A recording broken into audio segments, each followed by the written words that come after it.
Dzień dobry, serdecznie witam na podsumowaniu 5. roku, pełnego roku mojej instalacji fotowoltaicznej, a dokładnie chcę pokazać Państwu, tak jak co roku to czynię, ile już mi się zwróciło z tej inwestycji.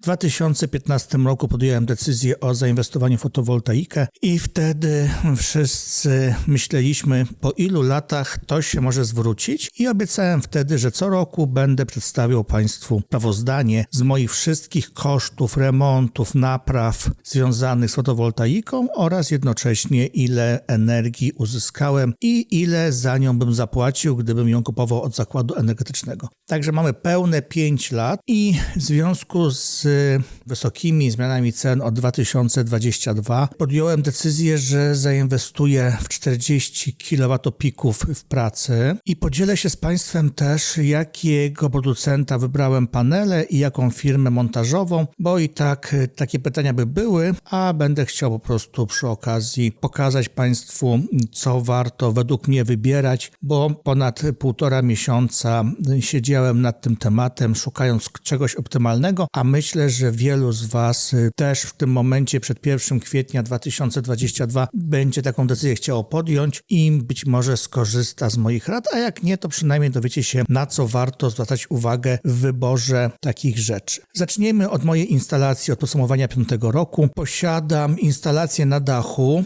Zainstalowałem ją 1 października 2015 roku. To jest 38 paneli Selfa, każde o mocy 250 watopików oraz falownik Fronius 8,2 kW. Zapłaciłem za to 46 170 zł, czyli 4860 zł za każdy kilowatopik. Do dzisiaj nie miałem żadnej awarii falownika, czyli nie wydałem ani złotówki więcej na tą instalację. Jeżeli chodzi o panele fotowoltaiczne, również panele firmy Selfa sprawdziły się bardzo dobrze. Żaden panel nie uległ uszkodzeniu. W tym roku na wiosnę miałem awarię przewodu łączącego. Przedłużki założonej przez monterów była źle spięta. Spowodowało to duży łuk elektryczny, przepalenie tej wtyczki MC4. Firma montująca mi wtedy tą instalację zareagowała natychmiast. Przyjechali, wyremontowali to, naprawili w ramach gwarancji oraz zrobili też w ramach takiego jakby zadośćuczynienia przegląd całej instalacji fotowoltaicznej. Nie poniosłem żadnych kosztów z tym związanych. Awaria miała taki charakter jakby uczenia się, ponieważ firma, która mi to montowała w 2015 roku nie była do końca doświadczona jeszcze w tym wszystkim i po prostu zastosowali wtedy nieodpowiednią złączkę MC4. Jeżeli chodzi o instalację na gruncie, też są panele Selfy, 250 watopików, 24 sztuki. Powstała ona 1 sierpnia 2016 roku, czyli mniej więcej rok później. Falownik Fronius o mocy 5 kW. Zapłaciłem za nią 32 841 zł, czyli w sumie kosztowało mnie 5474 zł za 1 kWp. Droższa na gruncie instalacja była, ponieważ wtedy VAT za instalację na gruncie wynosił 23%, a za instalację na dachu tylko 8%. Od pewnego czasu mamy zrównanie VAT-u 8% tu i tu. Nie dostałem żadnego dofinansowania, czyli dokładnie fizycznie te pieniądze wydałem za instalację fotowoltaiczną. Wypisałem tutaj, jaki był koszt energii elektrycznej w 2015 roku. Wyniósł on dokładnie 58 groszy za każdą kilowatogodzinę. Już podaję wartości brutto, czyli z VAT-em. O tyle to jest ważne, ponieważ wtedy mówiono mi, że bym kalkulował wzrost wartości energii o 10% co roku. Jak uruchomiłem instalację po wejściu prosumenta w życie, czyli 2017 rok, to był mój pierwszy pełny rok, od kiedy działała instalacja i od kiedy zacząłem ją monitorować, to wtedy energia w stosunku do 2015 roku była tańsza o 6%. W kolejnym roku cena energii rok po roku wzrosła o 7%, a w stosunku do 2015 roku o 1%. W 2019 roku znowu cena energii zmalała i wynosiła 1% taniej niż w 2015 roku. W 2020 roku wzrosła 10%, była droższa niż w 2015 i w 2021 roku niedużo wzrosła i była droższa o 11% niż w 2015 roku. Czyli tego wzrostu energii o 10% rok po roku absolutnie nie dało się zauważyć. W ciągu 5 pełnych lat cena energii wzrosła tylko o 11%.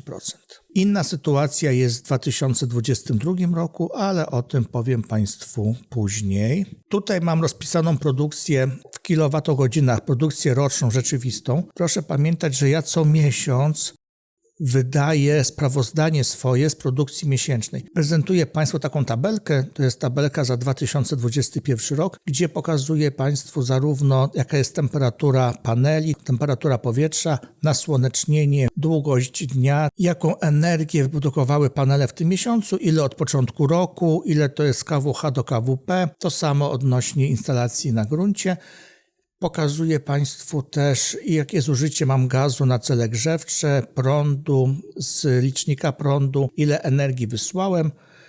Informuję też, że moja autokonsumpcja w 2021 roku to było 2735 kWh, czyli dokładnie tyle energii od razu z paneli skonsumowałem i stanowiło to 29% całej produkcji fotowoltaicznej.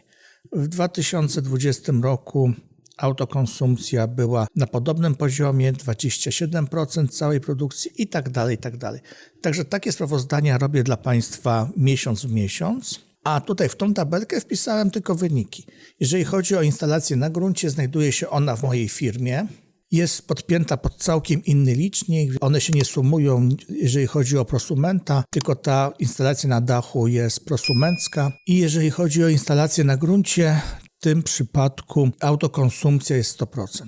Całą tą energię w każdym momencie dnia i doby, roku od razu zużywam na swoje potrzeby, dlatego tutaj pokazuję do sieci wysłano 0, 0, 0, 0. Jeżeli chodzi o instalację na dachu, tutaj tą produkcję roczną muszę rozbić na zużycie bezpośrednie, ponieważ tutaj oszczędzam 100% wartości energii oraz na zużycie, które idzie najpierw do sieci energetycznej, do tak zwanego magazynu energii, a potem po zabraniu mi z tego 20% wraca do mnie, czyli mam energii mniej o 20%, co ma znaczenie potem przy kalkulacji oszczędności. W 2017 roku zaoszczędziłem 3300 zł, jeżeli chodzi o grunt i 4182 zł, jeżeli chodzi o instalację na dachu. To powodowało, że zwrot inwestycji wydawał się po 10 latach, jeżeli chodzi o grunt i 11 latach, jeżeli chodzi o dach. Dość duży zwrot inwestycji. Przypominam, że nie miałem żadnej dopłaty do fotowoltaiki, ponieważ zacząłem przygodę z fotowoltaiką bardzo, bardzo wcześnie, zanim się pojawiły dopłaty. W 2018 roku produkcja była już większa. Tutaj mieliśmy 6030 kWh, w 2018 6872. Było lepsze nasłonecznienie i dzięki temu produkcja była dużo, dużo wyższa. Oszczędność finansowa na poziomie 4000 i 5000 zł. Zwrot inwestycji, licząc tylko jeden rok, wyniósłby 8 lat, jeżeli chodzi o grunt. Grunt nie ma zacienienia, dlatego mimo tych samych paneli, selfy tu i tu, produkcja jest większa, jeżeli patrzymy kWh do kWp. Jeżeli chodzi o dach, do 9 lat, czyli też z 11 na 9 lat skróciła się czas zwrotu inwestycji. 2019 rok trochę gorszy, 2020 rok bardzo dobry, 7,8 roku, 8,3.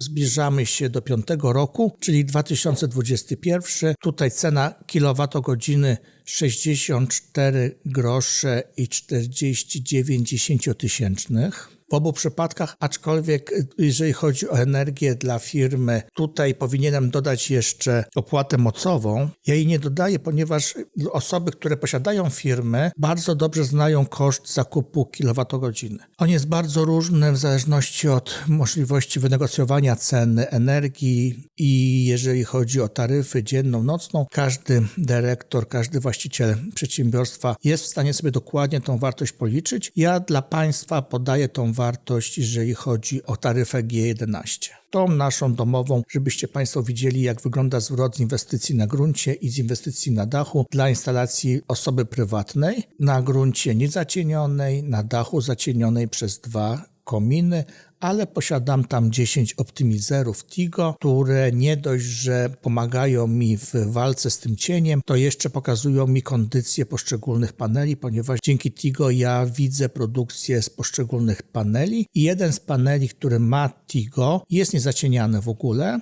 on mi jako wzorcowy służy i widzę, czy czasem nie tracę na nim jakiejś za bardzo energii z czasem, ponieważ mija już 5. rok, pełny rok prosumenta, 6,5 roku posiadam już panele fotowoltaiczne, czyli 6,5 roku już one działają bez żadnych awarii. W 2021 roku zwrot z tej inwestycji to jest 8 lat i 9 lat, jeżeli chodzi o dach.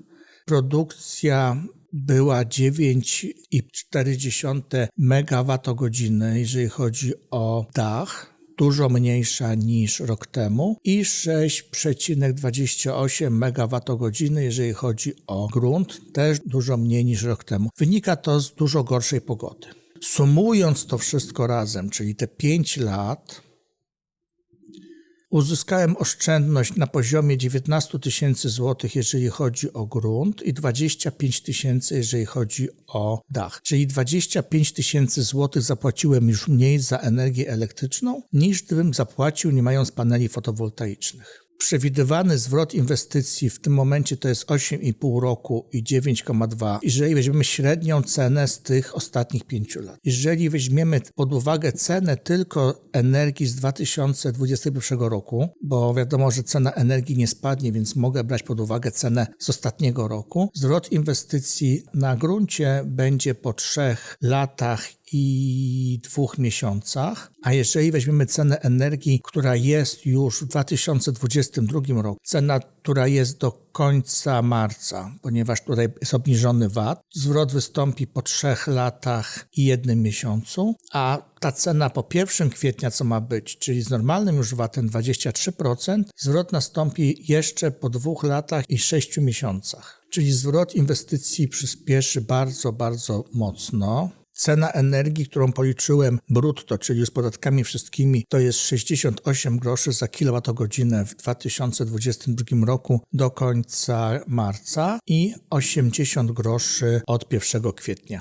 Takie realne ceny są w tym momencie w PGE. Ja do tych cen muszę doliczyć jeszcze, jeżeli chodzi o firmę, opłatę mocową, która wynosi w tym momencie 12 groszy do każdej kilowatogodziny. W przypadku domu ryczałtowo płaci się miesięczną stałą kwotę. W przypadku firmy ona jest doliczana do każdej kilowatogodziny. Powoduje to, że zwrot inwestycji w fotowoltaikę jest dużo, dużo szybszy. Podwyżka energii w 2022 roku nie jest podwyżką drastyczną. Myślę, że w kolejnym roku będzie dużo wyższa. Zobaczcie Państwo, jak wygląda kwestia podwyżki cen gazu dla firm. To jest 3-krotna cena w stosunku do ubiegłego roku. W związku z tym możemy się naprawdę spodziewać drastyczny wzrost cen energii elektrycznej. Dlatego podjąłem decyzję, że póki jeszcze jest prosument i on obowiązuje dla firmy, zainwestuję w swoją firmę dodatkowo 40 kW piku.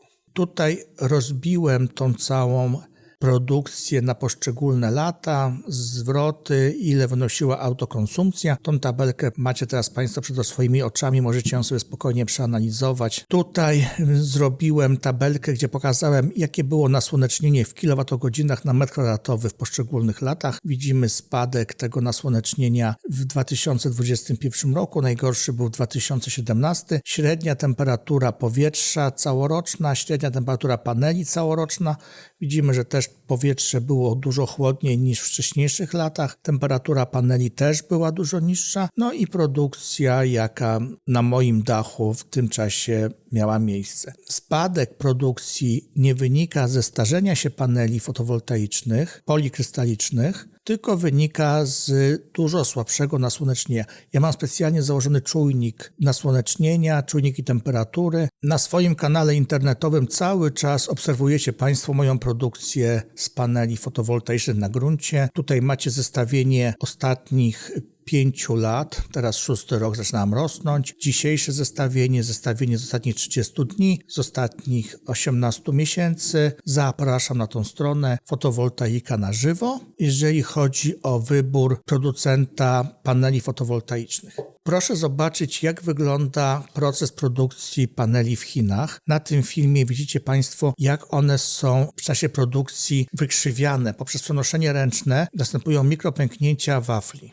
To bardzo negatywnie wpływa na żywotność paneli, dlatego ja uważam, że w moim przypadku zakupu dużej ilości paneli fotowoltaicznych, gdzie chcę mieć niezawodną instalację, ważne jest, żeby te panele kupić od firmy, która zapewni mi odpowiedni montaż. W Polsce znam 2 producentów paneli fotowoltaicznych, których produkcję możemy zobaczyć w internecie. To jest Selfa, panele, które posiadam. Oni się mieszczą w Szczecinie. Proszę zobaczyć, produkcja odbywa się u nich przenoszenie automatycznie, bardzo bezpiecznie, oraz Brookbetu produkcja odbywa się w Tarnowie. Tutaj miałem okazję zwiedzić ich zakład i też wiem, że produkcja odbywa się w sposób bardzo prawidłowy i bardzo bezpieczny dla paneli fotowoltaicznych. Nie ma żadnych naprężeń, żadnych skrzywień. To samo dotyczy, jeżeli chodzi o selekcję wafli. Wafle kupowane są od 4 producentów na całym świecie. Wafle krzemowe. Chińczycy robią ich selekcję na zasadzie pani obserwuje i selekcjonuje je na zasadzie koloru. Brookbet robi to na zasadzie elektronicznego pomiaru. Dzięki temu odpadają te krzemy, które nie spełniają tych norm. I ostatni element, laminowanie. Proszę zobaczyć, że w Brookbecie laminowanie odbywa się w takim bardzo długim procesie. Jest to 20-parometrowej długości urządzenie, które to robi w sposób odpowiedni, czyli te wafle krzemowe są bardzo dobrze zabezpieczone przed wpływem czynników atmosferycznych. Jeżeli chodzi o produkcję chińską, jest to malutkie urządzenie 1,5 metrowe, gdzie następuje taka prosta laminacja. To spowodowało, że tak naprawdę mogłem wybrać tylko między Selfą a Brookbetem. Panele Selfy już posiadam. W związku z tym chciałem zobaczyć dla Was i dla siebie panele Brookbetu. Tym bardziej, że Brookbet znajduje się 70 km od mojej firmy i uważam, że warto wspierać lokalnych producentów, ponieważ podatki zostają w mojej okolicy. I poprosiłem też Brookbet, żeby wskazał mi w Rzeszowie swojego wykonawcę, ponieważ wtedy mam pewność, że Brookbet będzie uznawał wieloletnią gwarancję na swoje wyroby poprzez to, że zostało to wykonane montaż przez firmę, za którą oni ręczą. Taką firmą w Rzeszowie jest Sonector. To jest firma, która zatrudnia 17 ekip. W związku z tym nie jest na tyle mała, że jak się rozchoruje, czy odejdą z pracy 2-3 osoby, to jest duży problem z montażem. Po poznaniu się z tą firmą okazało się, że zarząd Sonector to są młodzi ludzie, którzy skończyli fizykę na Uniwersytecie Rzeszowskim, skończyli ten sam wydział co i ja. Dowiedziałem się od prezesa, że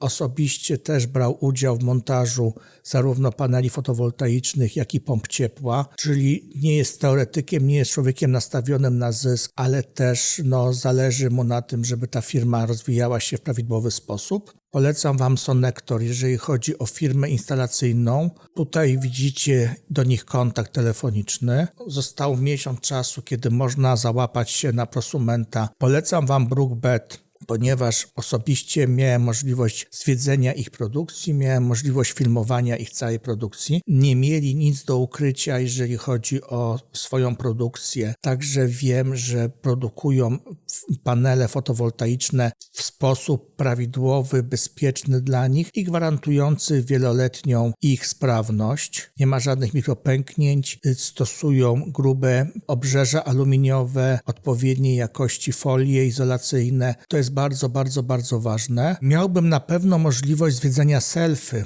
ale Selfa znajduje się w Szczecinie, czyli 750 km ode mnie. W związku z tym trudno mi byłoby tam pojechać i zwiedzać ich produkcję, ale widziałem w internecie, inni zwiedzali i też uważam, że Selfę warto polecić, tym bardziej, że ich produkty mam od 6 lat i naprawdę są bardzo dobre. Jeżeli chodzi o falownik, mam 2 falowniki Froniusa, jestem z nich bardzo zadowolony, ale prowadzę kanał o fotowoltaice i tutaj zależało mi na tym, żeby mieć jakiś inny falownik, żeby mieć szerszą wiedzę. Mój wybór padł na Huawei'a, ponieważ jest to falownik dość powszechnie przez nas wybierany. A druga ważna sprawa, mogę do niego podłączyć niedużą ilość optimizerów, które będą monitorowały bezpośrednio podpięte do siebie panele fotowoltaiczne. Dzięki temu kilka paneli, które założę u siebie, będą innej firmy niż Brookbet. Myślę, że na pewno Longi, ponieważ Longi są bardzo popularne i warto móc je monitorować przez te 10 lat, porównując je, jeżeli chodzi o wydajność, o produkcję z Brookbetem i jeszcze jakiejś jednej firmy. Także będziemy mogli mieć monitorowanie, jeżeli chodzi o działanie tych moich paneli. To jak widzicie, zwrot mojej inwestycji w tym momencie doszedł już do 60%, jeżeli chodzi o grunt i 54%, jeżeli chodzi o dach. Powolutku zbliżamy się do celu, kiedy będzie już 100% zwrot inwestycji. Wtedy też zajmiemy się kwestią inflacji. Ile pieniędzy otrzymałbym, inwestując te 32 tysiące czy 46 tysięcy na lokatę bankową, kupując złoto, kupując euro, dolary za nie, pozwolę sobie dopiero tą inwestycję zrobić wtedy, kiedy tutaj dojdę do 100%. Teraz nie ma co gdybać, ponieważ ostatnie kilka lat oprocentowanie lokat w złotówkach było 0, więc na pewno będę na tym tracił, ale popatrzmy w perspektywie tej 10-11-letniej, kiedy zwrot inwestycji będzie u mnie z fotowoltaiki, kiedy też te ceny energii dojdą do jakiegoś poziomu, który na razie wydaje się kosmicznym poziomem, ale to też trudno gdybać, jakie ta cena energii będzie za 5-4 lata. Jak widzicie, miała rosnąć co roku o 10%, a malała. Tutaj, jeżeli chodzi o firmę, uważam, że konieczna jest inwestycja w fotowoltaikę. 40 kW piku na 100% będę zużywał przez każdy dzień tygodnia roboczego w całości. Weekendy będę ją przekazywał do tak zwanego magazynu energii, ponieważ do 1 kwietnia taka możliwość jeszcze istnieje i wykorzystywał to w okresie jesienno-zimowo-wiosennym, kiedy zużycie energii będę miał dużo większe niż produkcja z fotowoltaiki. Mam nadzieję, że udało mi się wszystko dokładnie wyjaśnić. Jeżeli chodzi o moją inwestycję, będę oczywiście szczegółowo omawiał ustawienie paneli, jaki kąt wybrałem pod tym względem. Jeżeli chodzi o grunt, tutaj kąt jest 30 stopni, kierunek dokładnie południowy. Jeżeli chodzi o dach, kąt jest 40 stopni, bo taki jest kąt dachu, kierunek również dokładnie południowy. Dla tych, którzy w 2015 roku uważali, że inwestowanie w fotowoltaikę, a wtedy w fotowoltaikę zainwestowało ledwo kilka tysięcy ludzi w całej Polsce, teraz mamy 750 tysięcy inwestycji, mówili, że to jest bezsensowne, że pogoda w Polsce jest taka, że produkcja będzie bardzo niska. Jak widać, produkcja jest fajna i też ci ludzie w 2015 roku tłumaczyli mi, że na 100% w ciągu roku, 2 lat będę tracił co najmniej 10% produktywności swoich paneli. Jak widzicie, produktywność wręcz rosła, produkcja w kilowatogodzinach z roku na rok była coraz większa, 10 182 rok temu i tak naprawdę ta produktywność zależy tylko i wyłącznie od energii słonecznej, czyli od pogody, od zmienności pogody. Mam nadzieję, że 2022 rok, jeżeli chodzi o produkcję, będzie bardzo dobrym rokiem i mam nadzieję, że cena energii nie wzrośnie, bo tak naprawdę to, że mi się inwestycja zwróci rok czy 2 lata wcześniej, nie ma tak wielkiego znaczenia, jak fakt, że wszystkie ceny wzrosną, ponieważ wzrost ceny energii powoduje wzrost wszystkiego u nas. Serdecznie dziękuję moim patronom, serdecznie dziękuję moim subskrybentom, serdecznie dziękuję moim widzom, serdecznie dziękuję za uwagę. Do usłyszenia.